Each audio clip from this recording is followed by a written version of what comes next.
കണ്ണൂർ ശ്രീകണ്ഠാപുരം പരിപ്പായിൽ നിന്നും കിട്ടിയ നിധിശേഖരം 1659 മുതൽ 1826 വരെയുള്ള കാലഘട്ടത്തിലിതെന്ന് പുരാവസ്തു വകുപ്പ്.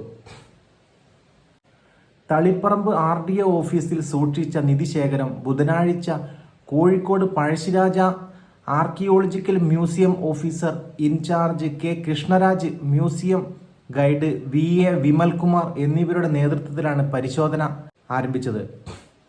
കാശുമാലകൾ, സ്വർണമുത്തുകൾ, ആലി രാജാവിൻ്റെ നാണയങ്ങൾ, കണ്ണൂർ പണം, സാമൂതിരിയുടെ 2 വെള്ളി നാണയങ്ങൾ, ഇൻഡോ ഫ്രഞ്ച് നാണയങ്ങൾ, പുതുച്ചേരി പണം, ജിമിക്കി കമ്മൽ, മാലയിൽ ഉപയോഗിക്കുന്ന കുറച്ചു മുത്തുകൾ എന്നിവയാണ് നിധിശേഖരത്തിൽ ഉണ്ടായിരുന്നത്.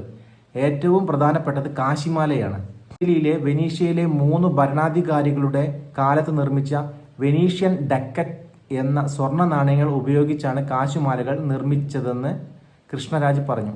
1659 മുതൽ 1674 വരെ ഭരിച്ച ഡൊമിനിക്കോ കൊണ്ടാരീന, 1752 മുതൽ 1762 വരെ ഭരിച്ച ഫ്രാൻസിസ്കോ കോർഡാൻ, 1763 മുതൽ 1778 വരെ ഭരിച്ച ആൽവിസ് മൊസാനിഗോ എന്നിവരുടെ കാലഘട്ടത്തിലെ ഡക്കറ്റുകളാണ് ഇവ. ഇത്തരത്തിലുള്ള സ്വർണത്തിൻ്റെ 13 കാശുമാലകൾ ലഭിച്ചത്. ഒരു കാശുമാലയ്ക്ക് 5 ഗ്രാം വരെ തൂക്കമുണ്ട്. ഫ്രാൻസിസ്കോ കോർഡാൻ്റെ പേരിലുള്ള 4 നാണയങ്ങളും ഉണ്ടായിരുന്നു. സാമൂതിരിയുടെ വീരരായൻ പണം എന്നറിയപ്പെടുന്ന 2 വെള്ളി നാണയങ്ങളും ഉണ്ട്.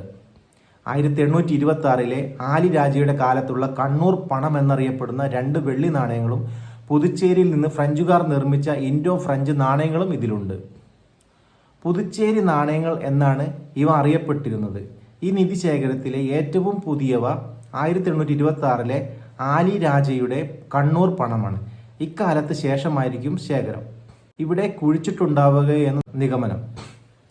ചെമ്പിലുള്ള ആമാടപ്പെട്ടിയിൽ സൂക്ഷിച്ച നിലയിൽ കണ്ടെത്തിയതിനാൽ സമ്പന്നരായ ഏതെങ്കിലും ആളുകൾ ഉപയോഗിച്ചതാകാമെന്ന് കരുതുന്നു.